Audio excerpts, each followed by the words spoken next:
যে তোমাকে সময় দিল সে তোমাকে তার জীবনের একটি অংশ দিয়ে দিল। গাছের চারার মাঝে যেমন ঠিকমতো জল না দিলে গাছ মরে যায়, তেমন করে সময় না দিলে যে কোনো সম্পর্কেরই রং হারিয়ে যায়।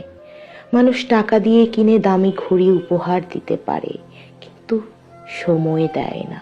অথচ মানুষ জানে না সময়ের চেয়ে মূল্যবান উপহার আর কিছুই হতে পারে না। তোমাকে আমি সময় দিচ্ছি মানে তোমাকে বুঝিয়ে দিচ্ছি সবার আগে তুমি আমার কাছে কতটা গুরুত্বপূর্ণ। ব্যস্ততা তো থাকেই, তবুও ব্যস্ততার মাঝেও তোমাকে একটা টেক্সট অথবা কল দিয়ে দুপুরে খেয়েছো কিনা জিজ্ঞেস করার মানে আমি আছি। অহেতুক যে কোনো ব্যাপার নিয়ে তোমার সাথে অনেক সময় ধরে গল্প করার মানে হলো তুমি আশেপাশে থাকলে আমার ভালো লাগে। সময়ের চেয়ে সেরা উপহার আর কিছু নেই।